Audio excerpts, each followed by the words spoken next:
प्रशासन की बात की जाए तो प्रशासन में व्यवस्था चलाना बहुत बड़ी चुनौती रहती है, लेकिन उस चुनौती को पूर्ण करने के लिए तमाम विभागों के जो तमाम मुलाजिम हैं उन्हें अहम जिम्मेदारी दी जाती है कि आपको ये जिम्मेदारी निभानी है ताकि जनता जो है वो परेशानी का सामना ना करे और जनता जो है पूर्णतः संतुष्ट हो प्रशासन के कामकाज से। अभी जम्मू कश्मीर में स्थायी सरकार नहीं है, जम्मू कश्मीर केंद्र शासित प्रदेश का दर्जा पा चुका है, उपराज्यपाल मनोज सिन्हा का शासन चल रहा है, लेकिन साथ ही साथ बहुत से ऐसे विभाग हैं, बहुत से ऐसे तबके हैं हमारे समाज में जो काम तो पूरी निष्ठा से करते हैं, लेकिन जो वापस में जो रिटर्न होता है, जिसको आप कहते हैं कि मेहनताना हो या फिर उस तरह की व्यवस्था इनके लिए नहीं चलाई जाती, जिससे इनका परिवार आज भी इनसे सवाल पूछता है कि सरकार में रहकर सरकार की नौकरी करते हो लेकिन वो सुविधाएं हमें प्रदान क्यों नहीं कर सकते। ये तमाम लोग आपको अभी जो तस्वीरों में नज़र आ रहे हैं ये होमगार्ड्स हैं और साथ ही साथ डेली वेजर्स हैं, एमजे नरेगा से जो पूरी तरह से ताल्लुक़ रखने वाले कुछ मुलाजिम हैं और एनएचएम है, एनवाईसी है,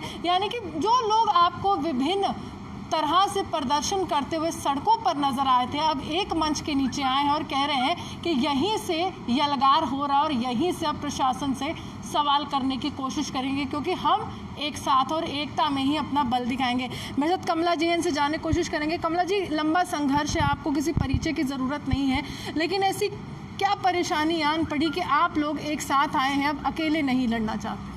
मैम, सबसे पहले मैं आपका और आपके चैनल का धन्यवाद करती हूँ। सबसे पहले मैं भूपिंदर जी जो हमारे चेयरमैन बने हैं, इनका भी एसोसिएशन में सबसे पहले मैं इनका भी धन्यवाद करूँगी कि एक इन्होंने जम्मू कश्मीर के लिए एक अच्छी सोच रखी है।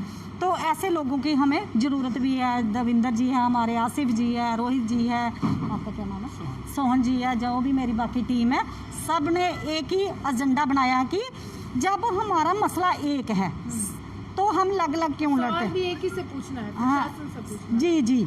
तो सबसे पहले मैम ये है कि अगर गवर्नमेंट बनाती किसी की पॉलिसी 500 की, किसी की 1000 की, किसी की 2000, किसी की 3000 में, अगर हमारे ऊपर जो कमांड करने वाले हैं, चाहे वो IAS ऑफिसर है, चाहे वो IPS है, चाहे वो कैसा है KS है, उनको आप आते ही 2.5-3 लाख रुपया सैलरी देते हो, उनको भी 5 साल 10 साल रखो ना डेली वेजर। उनको भी आप जो जहाँ पे 5 लाख सैलरी देते हो कभी उनको भी 10,000 रुपये लगाइए कि फिर पता चलता है कि इक्वल वर्क तो इक्वल पे। इन्होंने क्या किया है कि जो हमारे ऊपर हाई कमान है वो तो अपने घर भर रहे हैं, जो नीचे वाले हैं मैम, जैसे हमारे होमगार्ड है, NHM है, NOYC है, लेक्चरर है, डेली वेजर PHE है, चाहे फॉरेस्ट है, PDD है, नरेगा है, कुछ भी है। गवर्नमेंट क्यों इनके लिए अलग अलग? क्योंकि गवर्नमेंट खुद लड़ाना चाहती है, गवर्नमेंट खुद लड़ाना चाहती है। गवर्नमेंट को जो हमारे साथ, जैसे मैं थाने में ड्यूटी करती हूँ, जहाँ जे अपने NOYC टीचर इनके साथ जो परमानेंट कर रहा है, जहाँ दूसरा कर रहा है, वो अगर 1 लाख रुपया, जहाँ 70,000 रुपया, जहाँ 50,000 ले रहा है, उसके साथ जो काम कर रहा है वो 1000 रुपया, जहाँ 2000, 3000 आप उसको दे रहे हैं। वर्क वो भी वही करता है तो वो भी वही करता है, फिर डिफरेंस क्या हुआ? जब ma'am high court, supreme court है, वो भी यही कहता है कि इक्वल वर्क इक्वल पे, समान वेतन समान कार्य, उस पर जो है सरकारें इनको इम्प्लीमेंट नहीं करती हैं। अपनी पेंशन देखो, आज एक्स MLA है, एक्स MP है, उसको पूरी सुविधा, घर में सिक्योरिटी भी कौन सिक्योरिटी कर रहा है? हम लोग सिक्योरिटी कर रहे हैं ना, उनकी सिक्योरिटी हम लोग कर रहे हैं, तो हमारे साथ क्यों नाइंसाफ़ी है? और उसको पेंशन भी मिल रही है, गाड़ियाँ भी मिल रही है, सुविधा हर है, उनके बच्चे फॉरेन में भी पढ़ेंगे तब भी सुविधा है। लेकिन जो लोग नौकरी करके 60 साल जाएंगे उसको गवर्नमेंट क्या बोलती है? पेंशन भी बंद 2010 के बाद, उनकी पेंशन बंद, इनकी चालू। अभी आपकी सैलरी कितनी है और क्या उससे परिवार का संचालन होता है? क्या बच्चों को पढ़ा पाती हैं? क्या राशन चला पाती? क्योंकि इस समय अगर हम कहें तो आर्थिक तौर पर हर एक व्यक्ति खुद को कमज़ोर महसूस कर रहा है। मैम, इस वक्त जो हमारी सैलरी है 2700 रुपया, सुन के भी तो बड़ा वो लगता है। तो मैं इसके लिए आपको एक अलग भी इंटरव्यू देंगी। मैं आज ही दिल्ली से आई। अभी परिवार का संचालन नहीं होगा? नहीं होता मैम। आज हम बच्चे पढ़ाए लिखाएंगे, जब आज बच्चे को आप डॉक्टर बनाते हो, जहाँ इंजीनियर बनाते हो, जहाँ टीचर बनाते हो, कुछ भी, टीचर एक ऐसी पोस्ट है जिससे आज MP, राष्ट्रपति, प्रधानमंत्री, जहाँ मंत्री, वो टीचर से पढ़ के जाता है तो आगे पहुँचता है। तो आप टीचर की क्या हालत कर रहे हो? जो पुलिस वाला इनको सिक्योरिटी दे रहा है, आप उसकी क्या हालत कर रहे हो? जो इनके घरों में पानी देता है उसकी आप क्या कर रहे हो? जो बिजली सरकार बोलती है ना, हमने बिजली के प्रोजेक्ट लगाए, हमने पानी के प्रोजेक्ट, सरकार ने नहीं लगाए, इन लोगों ने लगाए जिन्होंने दिन रात अपनी जानें भी दे दी। देखो पीडीडी के कितने लोग मरे हैं, पीएचई के कितने लोगों ने, होमगार्ड के लोग बॉर्डरों पे कितने मरे हैं, हर जगह पे मर रहे हैं। इनकी इलेक्शन आती है तो हम लोग दिन रात इनके लिए सिक्योरिटी देते हैं। तो जो लोग इन लोगों को क्या दे रहे हैं, क्या दे रहे हैं? हम बोलते हैं ऐसी स्कीमें बंद होनी चाहिए। एक ही समान कार्य जो है सभी को आप परमानेंट लगाइए। या तो आप जम्मू कश्मीर में ऐसा कोई गैस रात रात में पाइप लीक करिए कि हमने इनको मारना तो मार दो, क्योंकि इन्होंने जम्मू कश्मीर के हालात ही ख़राब कर दिए हैं। किसी को बोलने का हक नहीं रहा इधर, कोई सुनते एक विधान एक निशान एक संविधान, एक विधान एक संविधान। तो फिर आपने एक विधान एक निशान संविधान ड्यूटी बनाई, ड्यूटी के अंदर आपने क्यों नहीं लाए? मैम जैसे चंडीगढ़ है, दिल्ली नियरेस्ट स्टेट हमारी, उनमें देखो ड्यूटी में कितनी सुविधाएं हैं, तो इधर ड्यूटी में क्या दे रहे हैं? जहाँ पे इनको लूटना है वो सारे ड्यूटी के कानून लागू है, वो सारे कानून इनके लिए लागू है, क्यों? इन्होंने अपनी सैलरी अपने टैक्स सब कुछ निकालना, जहाँ पे इन गरीब जनता को देना ना, वहाँ इनके पास कुछ नहीं है। सर आपसे जानना चाहूँगी आप कौन से विभाग से और आपका नाम क्या है? मैं सोहनलाल शर्मा एमजी नरेगा से एज ए प्रेसिडेंट और यहाँ वाइस प्रेसिडेंट चुना गया हूँ। हमारी मुख्य डिमांड जो है इस संगठन को लेकर, सबसे पहले तो मैं इस संगठन का बहुत बहुत शुक्रिया अदा करता हूँ, और उससे भी ज़्यादा शुक्रिया आप जैसे लोगों का करता हूँ, चैनल वालों का करता हूँ, जो हम जैसे सताए हुए लोगों, जो जुल्म से सताए हुए लोग हैं, जिन पर इतना जुल्म किया जाता है, दिन रात हमसे काम लिया जाता है और उनको उनके प्रति वेतन नहीं दिया जाता, 3-3 महीने तक हमें वेतन नहीं मिलता, घर का गुजारा नहीं चलता। हम एक ही गुजारिश रखते हैं अपने एलजी साहब से कि ये जो फ्रंट बना है, इनकी मुख्य 4 डिमांडें हैं, इन डिमांडों को लेकर हम कुछ भी अपनी कार्यशैली को अंजाम दे सकते हैं। लिहाजा मेरी एलजी साहब से, इस सरकार से यही अपील है कि हम जो लोग हैं, जो जुल्म के सताए हुए हैं, जिन पर आप जुल्म डालते हो, दिन रात इनसे काम लेते हो, जिनके कारण आपका घर चलता है, क्योंकि एक दिन के लिए बिजली बंद कर दी जाए तो आपके बच्चे, आप लोग सो नहीं पाते हो। इसी तरह आप हमारे काम को नज़रअंदाज ना करते हुए, मद्देनज़र रखते हुए सिर्फ हमारी इन 4 मुख्य डिमांडों को पूरा कीजिए। लिहाजा हम इस फ्रंट से एक ही आवाज़ लेकर चले हैं कि जब तक हमारी इन डिमांडों को पूरा नहीं करेंगे तब तक हम इस फ्रंट को इतना आगे लेकर जाएंगे। हम नहीं चाहते कि हम आपके ख़िलाफ़ कोई बात करें, क्योंकि हम भी आपके साथ हैं। इलेक्शन में सबसे ज़्यादा एमजी नरेगा के जो लोग हैं काम करते हैं, दिन रात मेहनत करवाते हो, आप इस बात को बड़ी अच्छी तरह से जानते हो। जिम्मेदारी देने का काम पूर्णतः आप करते हैं और वो निभाते भी हैं, वो जिम्मेदारी देते हैं, आप निभाते हैं। बिल्कुल निभाते हैं, लेकिन हमें उसके प्रति वेतन नहीं मिलता, 3-3 महीने तक कोई सैलरी नहीं मिलती।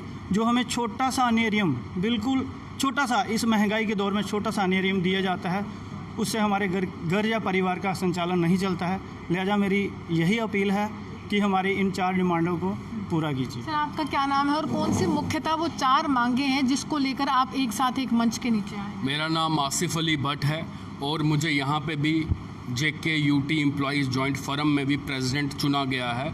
तो हमारा मेन मकसद है, जैसे आपको बताया गया, मुख्य 4 डिमांड्स को लेके, क्योंकि आपने देखा होगा हम सब अलग अलग प्लेटफॉर्म पे अपनी अपनी डिमांड्स को हाईलाइट कर रहे थे, मगर आज तक गवर्नमेंट विफल रही है हमारे मुद्दों को हल करने के लिए। इसीलिए हम लोगों ने ये डिसाइड किया है, जब हमारे मुद्दे एक हैं, डिमांड एक है और हम सबके साथ नाइंसाफ़ी हो रही है, इसीलिए हम एक मंच पे आके गवर्नमेंट को आज यहाँ से क्लियर एक स्टैंड बताना चाहते हैं अपना, कि जब तक हमारे ये 4 मुद्दे हल नहीं होंगे तब तक हमारी जद्दोजहद जारी रहेगी।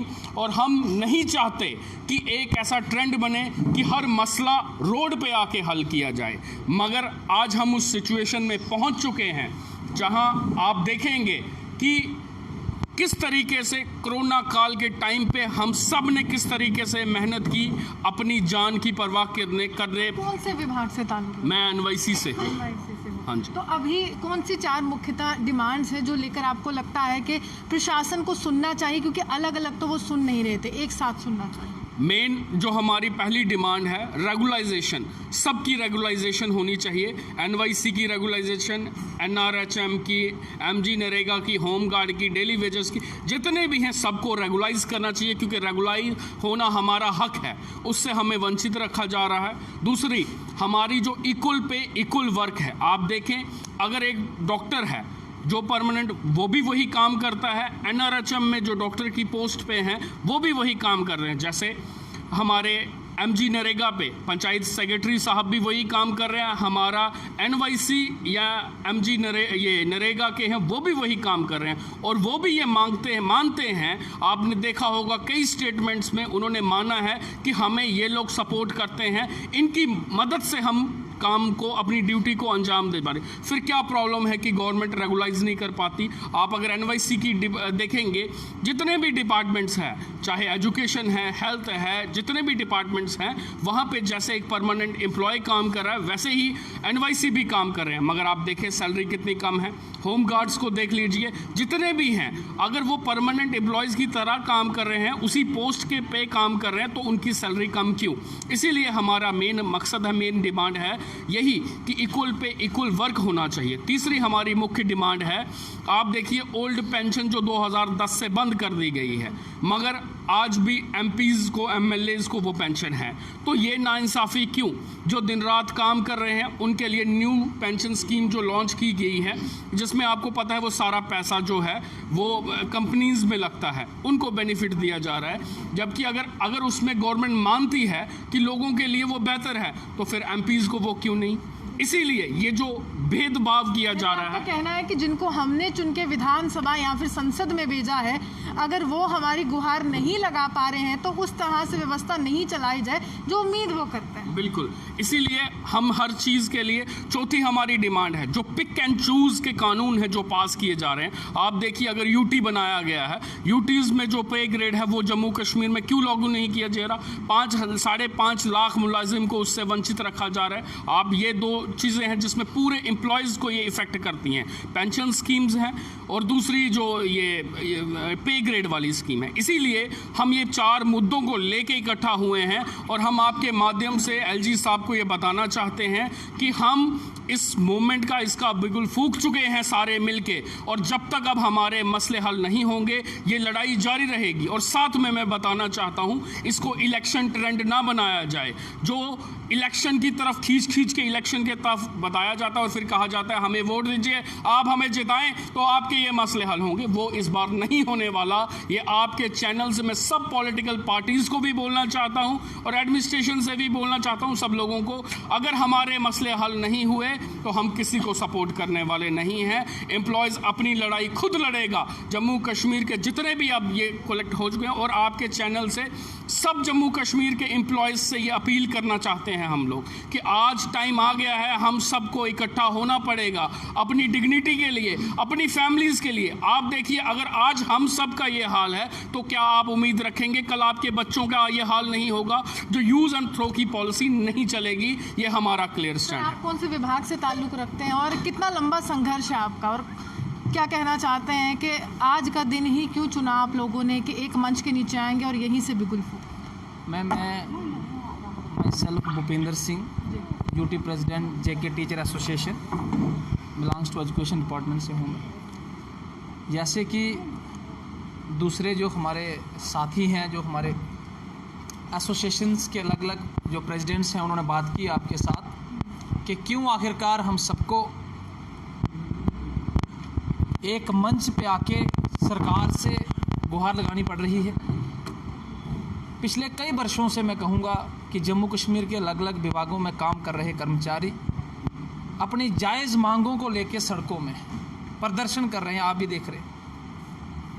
और सरकार जहाँ चाहे एनसी, पीडीपी, बीजेपी, कांग्रेस किसी की भी रही है, सिर्फ एक पॉलिटिकली इसको इशू बनाया गया, पॉलिटिकल राजनीति समय में, इलेक्शन के समय में, कि भाई आपका हम मसला हल करेंगे, आप ये करो। और इन्होंने सरकारें भी ऐसे ऐसे लोगों ने जहाँ बना दी जिन्होंने इलेक्शन एक दूसरे के खिलाफ लड़ी, उनके रेसिप्रोकल एजेंडे हैं उनके।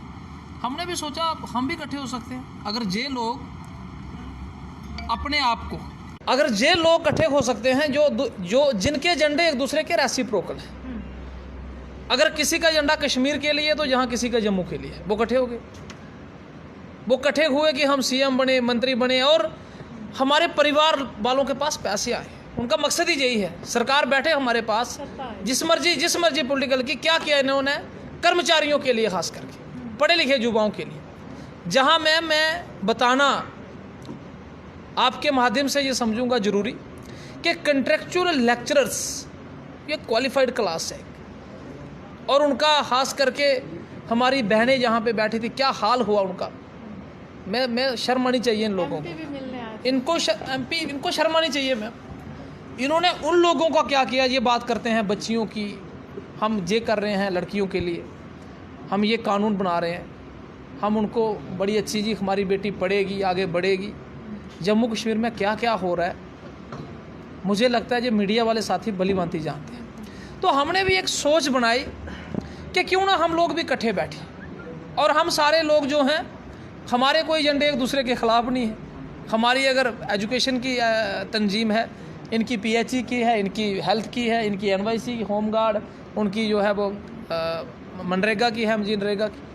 हमने भी सोचा कि हम इकट्ठे होकर एलजी एडमिनिस्ट्रेशन से, क्योंकि जहाँ पे इस समय एक डिफरेंट एडमिनिस्ट्रेशन है, पॉलिटिकल राजनीतिक से हट के है, यहाँ पे सरकार इस समय एनसी, पीडीपी, कांग्रेस या बीजेपी की नहीं है, जहाँ एलजी एडमिनिस्ट्रेशन। और हम आपके माध्यम से उनसे अपील करना चाहेंगे कि इन राजनीतिक दलों ने जो हमें दुख तकलीफ हमारे घर वालों को दी है पिछले कई वर्षों से, आप मेहरबानी करके उसको दूर कीजिए। आप समझिए डिमांड हमारी, हम पढ़े लिखे लोग हैं, हमारा कतई ये काम नहीं है हम मीडिया में आए, हम प्रोटेस्ट करें। हमारा काम अपने अपने विभागों में, हमारा विभाग अपने अपने विभागों में काम देना है। लेकिन जब हमारा एक साथी, आप सोचिए उसको सैलरी नहीं होगी, और आपको पता है टीचर्स को तो जहाँ 2-2 साल सैलरी नहीं मिलती, आज भी हमारे कई ऐसे शिक्षक हैं जिनको 1.5 सालों से अभी भी सैलरी नहीं। हमारे पीएचई बिजली के काम करते करते लोगों की डेथ हो गई, कोई खंभा तार लगा रहा था उधर से गिर गया, क्या किया सरकार। हमारा कोई पीएचई का साथी था, उसके घर में उसके बच्चों के लिए रोटी थी या नहीं थी, उसको सैलरी मिली या नहीं मिली, लेकिन वो काम कर रहा था, उसकी डेथ हो गई, क्या किया सरकार ने। हमारे दूसरे साथी एसपीओ हैं, हमारे हेल्थ के अंदर साथी हैं जिन्होंने काम किया कोरोना के दौर में। अगर कोरोना से सरकार कहती है हमने पूरा इसके ऊपर काबू पाया है, किसने पाया काबू? कोई मंत्री नहीं इंजेक्शन लगा रहा है, कोई मंत्री नहीं लगा रहा है वैक्सीनेशन जाके वहाँ पे, कोई ब्यूरोक्रेट नहीं जाके लगा रहा है वहाँ पे। अगर आप कहेंगे कि कोई बहुत बड़ा आईएएस आईपीएस हमारा ब्यूरोक्रेट, हमारा मंत्री कोई वहाँ पे इंजेक्शन लगा रहा है, वैक्सीनेशन पे वो बैठा है, वो सिर्फ एक मीडिया के सामने आते हैं, प्रेस स्टेटमेंट देते हैं कि हमने इतना काबू पाया। और कर्मचारी जो हैं हमारे, चाहे वो स्वास्थ्य विभाग के हैं, चाहे वो दूसरे विभागों के हैं, वो अपने घर की, अपने माँ की, अपने बाप की, अपने बच्चों की परवाह ना करते हुए समाज को बचाने में लगे। और आपको उनका सोचना नहीं चाहिए, आपको उनको सैलरी नहीं देनी चाहिए, आपको उनको रेगुलाइज नहीं करना चाहिए। आपने उनके लिए पेंशन को बंद कर दिया, जो सैलरी उनको मिल रही है आप वो भी महीने नहीं देते हो। आप समान वेतन, समान काम, समान वेतन मिलना चाहिए। और जो हमने ये आज एक कॉमन एजेंडा हमने तैयार किया है, देखो अलग अलग संगठन जब आए हैं तो हमारा भी एक एजेंडा तैयार हुआ है, और ये एजेंडा 4 पॉइंट एजेंडा है। मेरे साथियों ने आपसे कहा, हमने इसको लगभग 3 महीने लगे हमें इकट्ठा होने में, यहाँ बैठने में, क्योंकि इनकी डिमांड्स अलग थी, मनरेगा वालों की, होम गार्ड्स की, एनवाईसी की, हेल्थ वालों की, पीएचई वालों की, बाकियों की, एजुकेशन वालों की। लेकिन हमने मिलकर एक एजेंडा बनाया कि जो चीज़ें सरकार ने हमें इकट्ठी देनी है, क्यों ना हम उस एजेंडे पे लड़ें। और ये 4 पॉइंट एजेंडे पे हम लोग काम करेंगे। सबसे पहले आपके माध्यम से मैं ये कहना चाहूँगा कि समान काम और समान वेतन। अगर बराबर काम कर रहे हैं 2 कर्मचारी एक विभाग के अंदर, अगर एक को आप 30,000 दे रहे हो, दूसरे की 30 मिलना चाहिए।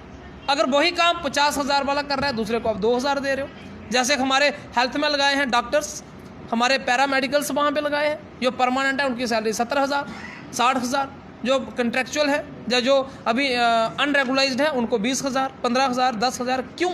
आखिरकार ये क्यों कब ख़त्म होगा? और मैं एलजी एडमिनिस्ट्रेशन से, एलजी साहब से मैं ये अपील करना चाहूँगा कि ये कुर्सियाँ मिली हैं, आपने शायद कोई ऊपर वाले ईश्वर ने आपको दी हैं, और इनका सही फ़ायदा लीजिए, लोगों के लिए कीजिए कुछ। सर आपसे जानना चाहूँगी कि डीडीसी के चुनाव हुए थे तो दमखम से प्रचार में जिक्र किया गया था डेली वेजर्स का, तो उस समय कितनी उम्मीद की किरण बंदी थी और आज बिल्कुल जस की तस स्थिति है और कुछ भी नहीं बदला। आई देवेंद्र सिंह, जम्मू कश्मीर केंद्र शासित प्रदेश की आज जो हमारी एक कमेटी का गठन हुआ है, इसकी मुझे महासचिव की जिम्मेदारी दी गई है। इसके लिए आए हुए समस्त कर्मचारी साथी का जहाँ पर हृदय से अभिनंदन करता हूँ और समस्त मीडिया के कर्मचारियों का हृदय से अभिनंदन। हमारे पूर्वजों ने कहा है, संपूर्ण राष्ट्र के साथ मजदूरों का हित भी एकात्म है। राष्ट्र खड़ा रहेगा, मजदूर गिर नहीं सकता। राष्ट्र गिर जाएगा, मजदूर बच नहीं सकता। वैसे ही जब तक मजदूर खड़ा है, वह राष्ट्र को गिरने नहीं देगा। अगर मजदूर गिर जाएगा तो राष्ट्र को कौन बचाएगा। इन्हीं तथ्यों पर प्रकाश डालने के लिए एक समिति का गठन जम्मू कश्मीर के अंदर किया गया। आपने देखा कि पिछले 40 वर्षों से, 30 वर्षों से, 25 वर्षों से जल शक्ति डिपार्टमेंट, पीएचई डिपार्टमेंट के हमारे जितने भी लीडर्स यूनियन के, जम्मू के लोग, कश्मीर के लोग सड़कों पर ही रहे, क्योंकि जम्मू कश्मीर प्रदेश में लुटेरे और सपेरे मुख्य धारा में रहे, जिसके लिए तमाम डेली वेजर्स, वो किसी भी विभाग का है, doctor daily wagers, master daily wagers, engineer daily wagers, पानी वाला डेली वेजर्स, बिजली वाला डेली वेजर्स, तो सबसे ज़्यादा मुनाफा किसने कमाया? आतंकवाद और परिवारवाद। जम्मू कश्मीर में जम्मू कश्मीर की जनता को लूटा गया। और जम्मू के जो हमारे जम्मू सूबा की बात करें, जम्मू सूबा के जितने भी हमारे मंत्री रहे, हम किसी के ऊपर टिप्पणी नहीं चाहते हैं, लेकिन आपकी मीडिया के समक्ष कितनी सरकारें आईं, कितनी सरकारें गई। आपने पिछले दिनों में देखा है कि जम्मू कश्मीर से 370 को हटाया गया, 35A को समाप्त किया गया। तो डेली वेजर की स्थायी नीति पर चर्चा क्यों नहीं हो रही है? जम्मू कश्मीर की जहाँ की जितनी भी तंजीम बैठाई गई हैं, जितने भी IAS सेक्टर के लोग अंदर बैठाए गए हैं, वो लोग कुर्सियाँ कहाँ से लेकर आए हैं? PHE के चीफ इंजीनियर, मुख्य अभियंता जम्मू के अंदर बैठे हैं। क्या उन्हें ये पता है कि PHE के अंदर कितने लोगों की संख्या है?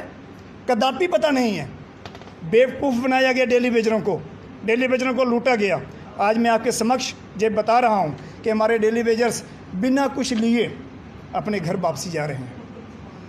कुछ नहीं मिला, 30 वर्ष 25 वर्ष दिए, आज 60 साल की आयु देकर सेवानिवृत्त होकर अपने घर जा रहे हैं। घर में बच्चे पूछ रहे हैं, पापा जी कहाँ से आए हैं? इसका जवाबदेही कौन है? PMO मंत्री हमने दिए। जस्टिस, चीफ जस्टिस हमने दिए जम्मू कश्मीर से, और जम्मू कश्मीर क्या देगा? लेकिन जम्मू कश्मीर के जितने भी अधिकारी रहे, जितने भी प्रशासनिक लोग रहे, उन्हें डेली वेजर्स कदापि नज़र नहीं आया। इसी को मद्देनज़र में रखते हुए पिछले दिनों में आपने देखा कि 2018 में हमारे गवर्नर महोदय श्रीमान सत्यपाल मलिक साहब रहे, उन्होंने टीचर्स, जो हमारे डेली वेजर्स टीचर लगाए थे, हज़ारों की संख्या में इनको रेगुलर किया। वो पैसा कहाँ से आया था? कहाँ से आए थे वो पैसे? लाखों रुपए एक एक टीचर को 12-12, 15-15 लाख रुपए मिला। ऐसी नीति आज की जो वर्तमान कार्यप्रणाली काम कर रही है, वो क्यों नहीं कर रही है? उनका एक ट्रेंड है। हम किसी के ऊपर, मैंने पहले भी कहा कि हम टिप्पणी नहीं चाहते हैं, लेकिन जो जम्मू सूबा के अंदर एडमिनिस्ट्रेशन लोग बिठाए गए हैं, वो किसी भी विभाग के हैं या किसी भी बड़ी कुर्सी के ऊपर, बड़ी पदवी के ऊपर बैठे हैं, वो आंखें खोलकर और कान खोलकर सुने। हम किसी के पिट्ठू नहीं हैं और ना ही हमने कभी पिट्ठूगिरी की है। हम क्लियर शब्दों में जे पूछ रहे हैं कि जम्मू कश्मीर के अंदर डेली वेजर्स कितने हैं, फाइनेंस डिपार्टमेंट कितने लोगों को वेतन दे रहा है, आपके पास संख्या बल कितना है? यूनियंस के लोग, आज हम भी यूनियंस के लोग हैं, हम पिछले दिनों में भी यूनियंस के लोग थे, लेकिन हमें शर्म आती है ऐसी लीडरशिप पर जिन्होंने डेली वेजरों को नकारा, डेली वेजरों को सड़कों पर खड़ा किया, नंगे नाच दिखाए और आज वो पॉलिटिशियन करने के लिए महाराष्ट्र की सरकार के साथ मिले। आज जम्मू कश्मीर डेली वेजरों का वारिस कौन है? आपने देखा, अपंग की ये डेली वेजर्स बिजली विभाग के अंदर तारों की खंभों के ऊपर चढ़े हुए हमारे डेली वेजर्स मारे गए किसी डिस्ट्रिक्ट एडमिनिस्ट्रेशन में। आपने देखा हमारे देश के प्रधानमंत्री श्रीमान नरेंद्र भाई मोदी जी ने जम्मू कश्मीर को 80,000 करोड़ का पैकेज दिया था। वो पैसे किसने खाए? वो लुटेरे और सपेरे पैसे खा गए और डेली वेजर सड़कें नापते रह गए। आज इस मंच से मैं आपकी मीडिया के समक्ष ये बता रहा हूँ, जो दायित्व हमें दिया गया है, इस दायित्व को लेकर हम बहुत दूर तक जा रहे हैं। जहाँ से मैं आता हूँ, अगर हम अपनी बात करें, मेरा माहौर, मेरा डोडा, मेरा दरमाड़ी, मेरा पूंछ, नौशेरा, उस गांव के लोग, उस नगर के लोग बड़े ध्यान से सुनते हैं। मैं समस्त शहर के लोगों को हाथ जोड़कर विनती करता हूं कि आज हमने जो संगठन तैयार किया है और श्रीमान भूपेंद्र सिंह जी को इसका चेयरमैन नियुक्त किया है, ये बधाई के पात्र हैं। हमने देखा कि जम्मू कश्मीर के अंदर डेली वेजरों की जितनी तंजीमें रही हैं उन वो कुछ नहीं कर सके। मेरा खुला चैलेंज है उनको, वो एक काम बताएं कि हमने पिछले 40 वर्षों में, पिछले 30 वर्षों में हमने एक काम किया डेली वेजरों के लिए।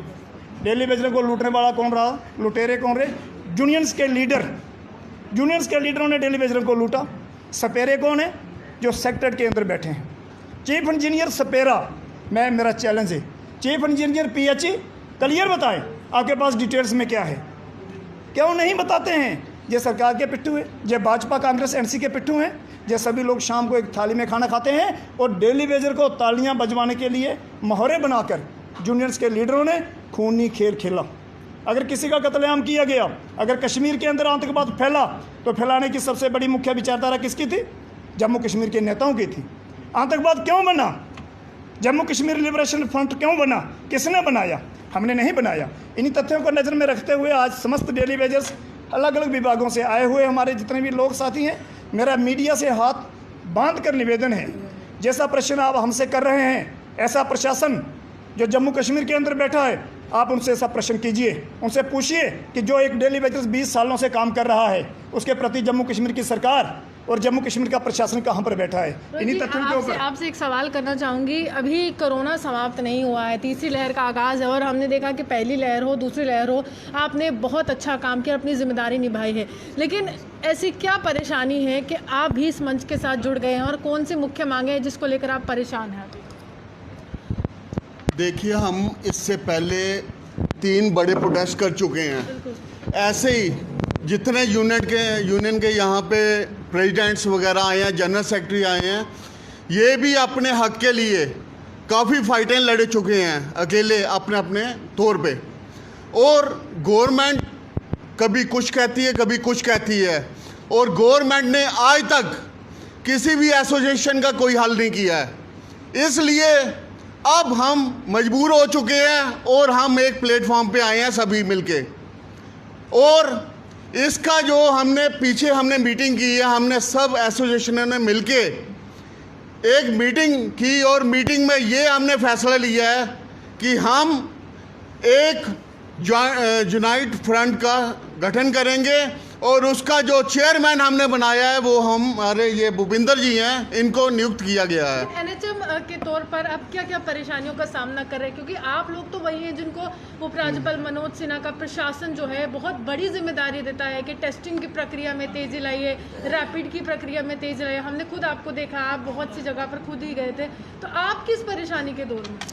परेशानी तो हमने जो पिछले प्रोटेस्ट किया था उसमें इन्होंने रेगुलाइजेशन के लिए जो कहा था कि हमने फाइनेंस डिपार्टमेंट में आपकी फाइल भेजी है, उसका 2-3 बार इन्होंने कमेटी का गठन किया है। एक बार हाई पावर कमेटी, एक बार नॉर्मल कमेटी इन्होंने बनाई थी, लेकिन आज तक उसका कोई हल नहीं किया इन्होंने। उसके बाद आप देखोगे कि हम कोविड में फ्रंट फुट पे आके काम कर रहे हैं। हमारा कई ऐसे एम्प्लॉय हैं जिनको कोविड में जिन्होंने काम किया और उसके बावजूद ब्लैक फंगस एक नाम की बीमारी आई है, वो हमारे एक एम्प्लॉय को हो गई। और उसके बाद जब हम गवर्नमेंट का काम कर रहे हैं, अपने देश का काम कर रहे हैं, और हमारी तनख्वाह जो पैरामेडिक्स की है वो 18,500 है इस टाइम पे, और वो इतना खर्च कहाँ से करेगा? उसने सारा पैसा उधार लेके कहीं से मांग के वो पैसे उसने अपनी जेब से लगाए और आज तक गवर्नमेंट की तरफ से उसको कोई हेल्प नहीं मिली गई। और ऐसे कई एम्प्लॉय हैं जो कोविड के दौरान जिनकी डेथें हुई हैं और आज तक उनकी कोई सुनवाई नहीं है। और हम कोई ऐसा टेबल नहीं है जहां हम नहीं गए। हम यहाँ पे फर्स्ट हैंड टू डेथ पे बैठे थे और आपके सामने कई लीडर्स आए हैं।